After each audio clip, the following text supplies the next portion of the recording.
How are you using Soothe at the moment? I feel like I've kind of liberally. Do you just like put it on and do you spend time like tweaking it around, or do you just like plonk it on and not worry about it? No. Sorry, I was reading the comments, which I keep turning around and laughing all the time. It's not like mad though. Feel free to like respond to the comments more than me. It's a full on kind of noisy pub in here. Soothe is just saves me so much time. It's if I get stuff in that's often keyboards are almost the place I'd use it the most. Synth sounds, which are really resonant sometimes, and someone's used it and can't hear it on their monitoring, and it just I don't have to go searching around with EQs and then getting ringing either side of my cuts and then working out whether I use it in a linear phase or not. Or, I just put Soothe on, go to the point where it's ringing, and the ringing goes away completely transparently. Yeah, and I go, thank you very much. I'm so quick with it now. Yeah, it is. Do you like dial it around and stuff, or do you just Yeah. Oh, massively. Yeah. Okay. Massively. How narrow are you going with it? Because it's like I've been using it and it hasn't quite stuck with me. Do you know what I mean?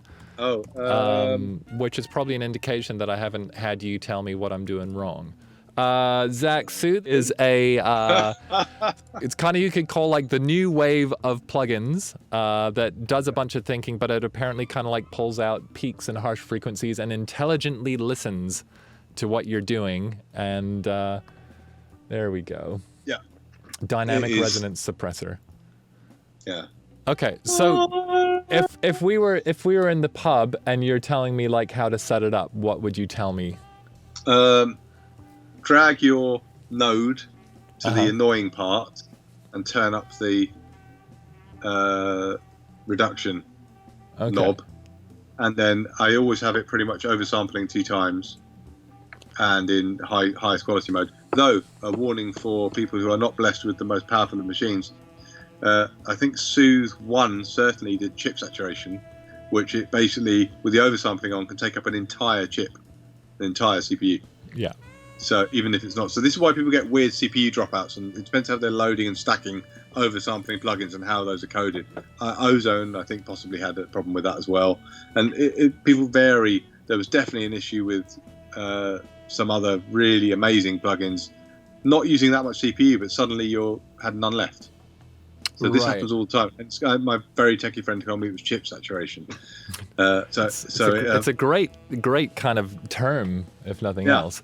Okay. So it does explain a lot. So when you're dragging it up and dragging it around, like when you're sweeping with a parametric EQ, it's really easy to hear like, oh, this is a frequency I don't like, I'm going to turn it down. No, I don't use it like that. So it does the opposite. Is it much more like you drag it around and then you hear that it's gone? Yeah, no, I go to where I know there's a problem and turn up, and you actually see visually it go, right, kill. Yeah. And that's the one. Okay, cool. And are you using it on like vocals and stuff as well? There's like vocals. One vocalist it worked on great, and I've found like other times not so much.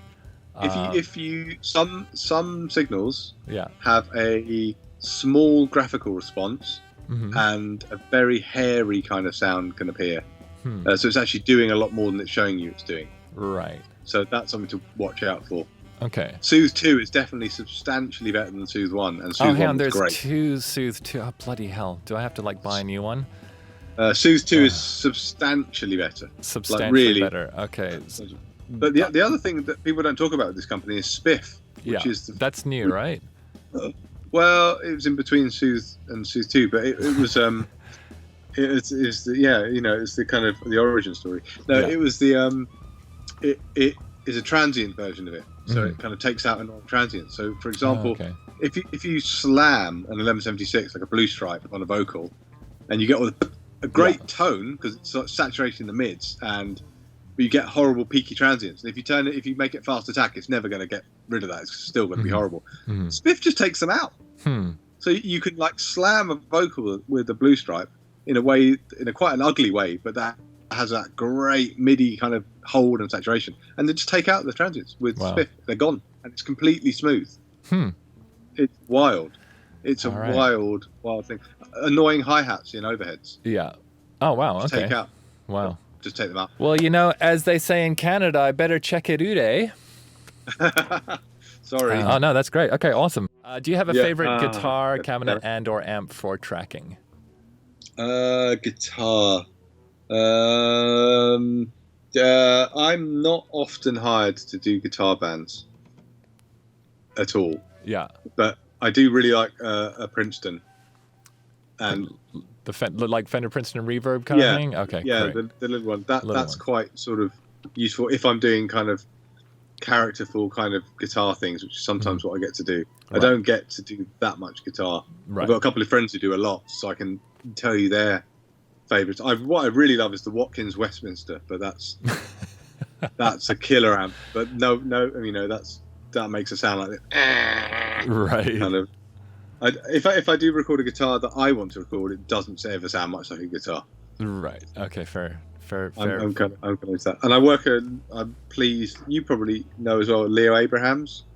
I don't know Leo, actually. Yeah. Oh, he's one of the most wonderful guitarists there is, and he's sort of a guitarist of, immense CV, like unbelievable experience. But he has a ability to make a guitar not anything like a guitar in the coolest way possible. Awesome. So that's more my world. So I'd be a total charlatan if I'm going, I like I only use a 50 Strat into a blah, blah, blah. No, I'm just not there. I had an argument like these.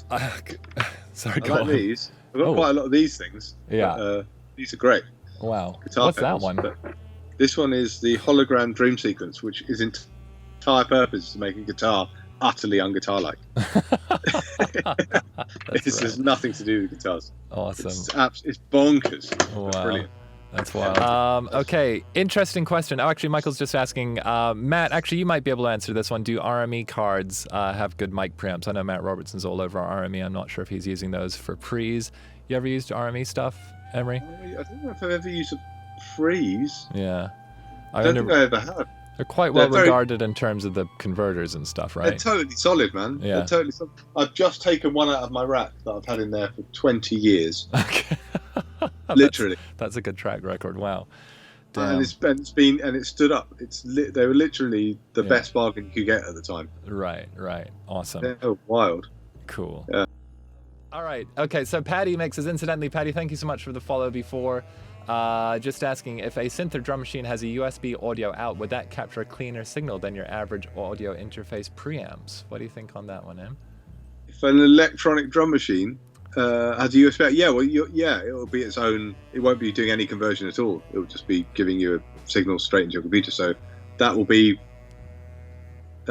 what it is. Yeah. I mean, I guess there's two layers of that. Like in front of me, I've got a Virus TI, which has the virtual plugin thing, which is digital. But then there's also I've got an Electron Analog Rhythm, which has an analog drum machine, but then it's got built-in converters. So one could argue that maybe the ones that are doing conversion, if you have more bling pre's or converters, you might want to use those to go in. You get the sound of the converters. Yeah. That's what I use Decimal for a lot. Is the MPC 60 preset is awesome. Yeah. The SO1 preset, killing. Yeah, for just recreating converters. Does that have does that actually kind of model the specific character of those converters, or is it more just the overall setting where the bitrate stuff is? The presets say they do. I haven't actually used an MPC 60 enough to know. Yeah. But it sounds dope. Yeah. That's a perfect answer right there.